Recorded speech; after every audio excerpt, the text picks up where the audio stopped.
बहुत बहुत धन्यवाद सभा। धन्यवाद राम जी। श्री बलवंत वंखरे जी।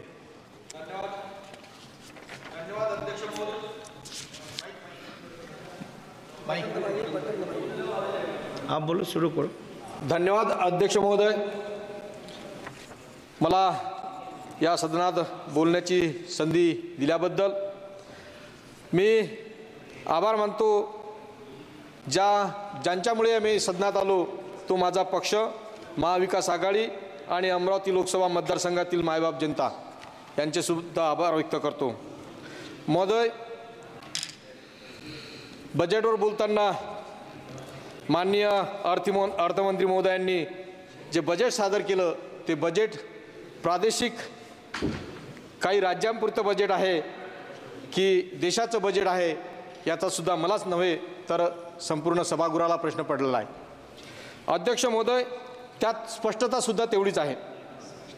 अध्यक्ष महोदय, खुर्ची वाचवण्याच्या नादात आमचे राज्याचे मुख्यमंत्री माननीय एकनाथजी शिंदे आणि आदरणीय अजितदादा पवार यांनी महायुतीचं सरकार आणण्यासाठी फार मोठं बलिदान दिलं, पण त्या बलिदानाचा कुठलाही विचार या बजेटमध्ये केला गेला नाही।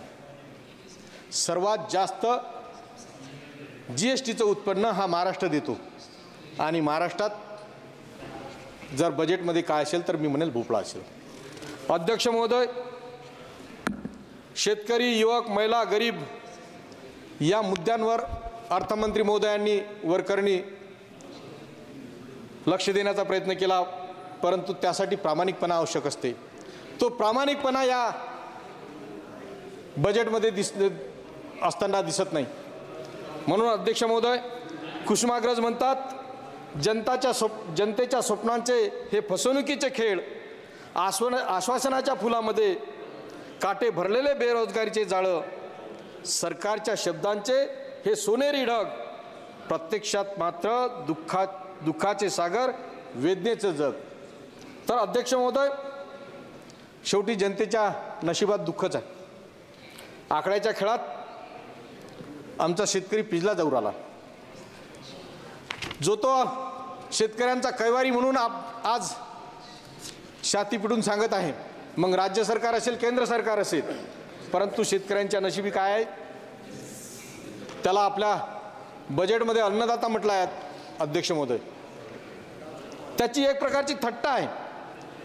आपले पंतप्रधान यांनी शेतकऱ्याचं उत्पन्न दुप्पट करू, शेतीमालाला योग्य भाव देऊ, ह्या अनेक शेतकऱ्यांच्या बाबतीत घोषणा केल्या, परंतु अध्यक्ष महोदय, मी सांगू इच्छितो की सर्वाधिक शेतकऱ्यांच्या आत्महत्या आमच्या विदर्भात होतात।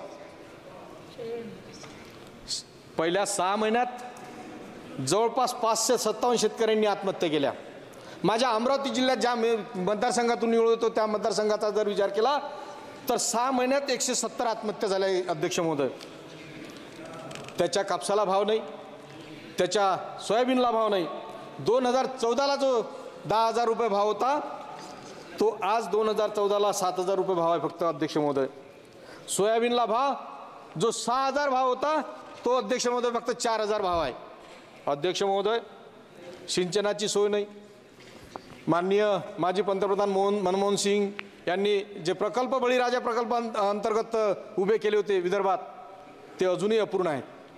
म्हणजे अनेक समस्या या निमित्तानं शेतकऱ्यांच्या पुढे आहेत। अध्यक्ष महोदय, ज्या प्रकारे गेल्या 10 वर्षात आपण पाहतो पेपर फुटीचे प्रकार, आमच्या महाराष्ट्रात सुद्धा प्रत्येक विभागाचे पेपर फुटत आहेत। विद्यार्थ्यांची फी वाढावी आहे, त्याचा कोणीही वाली नाही।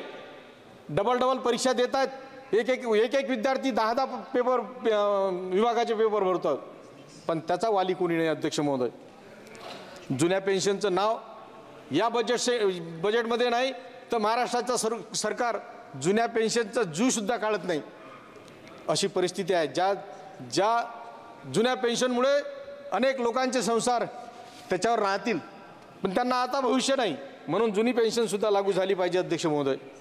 अध्यक्ष महोदय, जो आरोग्याचा विषय आहे, आरोग्याची पदे किती रिक्त आहेत याचा जर विचार केला तर 30% पदं रिक्त आहेत। आणि माता मृत्यू माझा मेळघाट मतदारसंघात आहे. माता मृत्यू बाल मृत्यू हे सातत्यानं चालू आहे. म्हणून हे कुठंतरी थांबलं पाहिजे, त्याच्यावरही काही बोललं गेलं पाहिजे. अध्यक्ष महोदय, या अर्थसंकल्पात पायाभूत सुविधा केलेले जे अपूर्ण नियोजन आहे ते नियोजन पूर्ण झाले पाहिजे. कारण ये इमारतें, ये सड़कें, ये पुल बनाए हैं हमने, क्या इन्हें बताने अपने आप को भूल तो नहीं दिया? क्योंकि जो देहात है उनका विकास होना चाहिए. तर अध्यक्ष महोदय, या केंद्रीय अर्थसंकल्पातील आर्थिक स्थितीचे त्रुटीचे व्यवस्थापन या महत्त्वाच्या विषयावर बोलू इच्छितो. अध्यक्ष महोदय, जब तक सूरज चांद रहेगा हिंदुस्तान तेरा नाम रहेगा या भावनेने सर्वांनी या देशाची आर्थिक प्रगतीसाठी झटले पाहिजेत, काम केले पाहिजेत, ही अपेक्षा आहे. अध्यक्ष महोदय, ESME क्षेत्र आपल्या GDPच्या 30% योगदान आहे आणि 11 करोड लोकांना रोजगार देते. त्यासाठी कोणतीही विशेष तरतूद नाही यात बजेटमध्ये. 2016ची नोटबंदी आणि 2020च्या कोविडच्या लॉकडाऊनमुळे अक्षरशः या क्षेत्राला फार मोठा फटका बसला. अध्यक्ष महोदय, शिक्षणाचं काय आहे? एकीकडे शिक्षणाचा हक्क आहे आणि दुसरीकडे शाळा बंद करण्याचं षडयंत्र चालू आहे. उद्या निरक्षरांची पिढी हे सरकार तयार करणार आहे. म्हणून अध्यक्ष महोदय, शिक्षणासाठी सुद्धा भर देण्याची गरज आहे. अध्यक्ष महोदय, 2 मिनिटं. अध्यक्ष महोदय, मी आपल्या लक्षात आणून देतो